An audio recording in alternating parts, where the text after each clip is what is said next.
Hello everyone, welcome back to my channel the Bong mamma. আশা করি তোমরা সবাই খুব ভালো আছো আর সুস্থ আছো। আমিও ভালো আছি। আজকের ভিডিওটা একটু অন্যরকমের। আজকে পুরো আনকাটভাবে শেয়ার করব অফিস থেকে ফেরার পরে আমি কি করি। আজকে বুধবার, তাই জন্য অফিস থেকে ফেরার সময় বৃহস্পতিবারের সমস্ত জিনিসপত্র কিনে নিয়ে এলাম। মানে ঠাকুরের ফুল, তারপরে একটু ফল, মিষ্টি সব কিনে নিয়ে এসে দেখলাম আদু দেরি করে ঘুম থেকে উঠেছে, তাই জন্য ওকে খাওয়াতে বসলাম। আর একটু সিঙ্গারাও নিয়ে এসেছিলাম। আমি সিঙ্গারা খেলাম আর আদু খেলো সুজি। ওকে খাইয়ে দেওয়ার পরে শুরু করলাম আমার ঘরের কাজকর্ম। প্রথমেই শুকিয়ে যাওয়া জামা কাপড়গুলো আগে পাট করে রেখে দিলাম, না হলে আর গোছানোই হয় না। দেন তারপরে শুরু করলাম ঘরটা পোছা। দিদিকে বলেছিলাম যে একটু ঘরটা ঝাড় দিয়ে যেতে, তাই জন্য ঘরটা পুছে দিলাম। আমি অফিস থেকে আসার পরে এই সময়টায় ঘর পোছি, তার কারণ সকালবেলা একদম সময় হয় না। সকালে উঠে জাস্ট ঘরটা ঝাড় দিয়ে বাকি কাজকর্ম সেরেই বেরিয়ে পড়ি।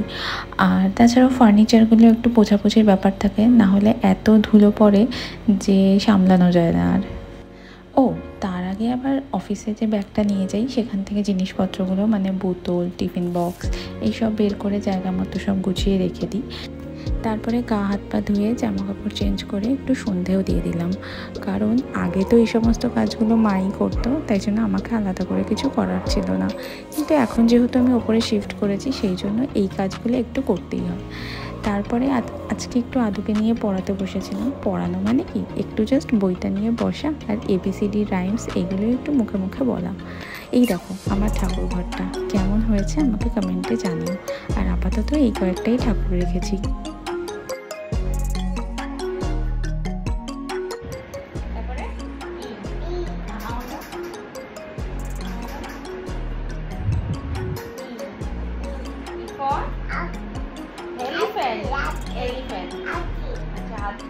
তারপরে দেখো এগ,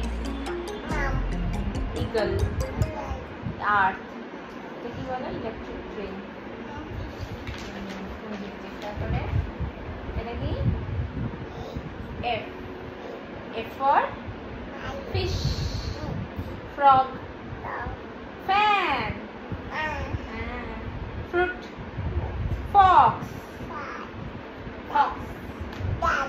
তারপরে এটা কি G, G for goat, grapes, grapes, girl, gate, gun. এসব করার পরে চলে গেলাম নিচে গিয়ে আজকে আটা মাখা ছিল না, তাই আটা মাখলাম, রুটি করলাম। আর রাতের তরকারিটা করাই ছিল, সেই জন্য সেই চাপটা ছিল না। আর নেক্সট দিনের প্রিপারেশনগুলো করে রাখলাম, তাহলে সকালবেলা একটু সুবিধা হয়। রাত্রিবেলা খেলাম ভাত আর চিংড়ি মাছের ভাপা। দেন খাওয়া দাওয়া করার পরে একটু স্কিন কেয়ার করলাম, কারণ সেলফ কেয়ারটাও দরকার হয়, তাই না? দেন আদুকে ঘুম পাড়িয়ে আমিও ঘুমিয়ে পড়লাম। অফিস থেকে আসার পরে এই থাকে আমার ডেলি রুটিন। ভেবেছিলাম একটা মিনি ব্লগে এগুলো শেয়ার করব, বাট সেটা আর হয়ে উঠলো না। ভিডিওটা ভালো লাগলে লাইক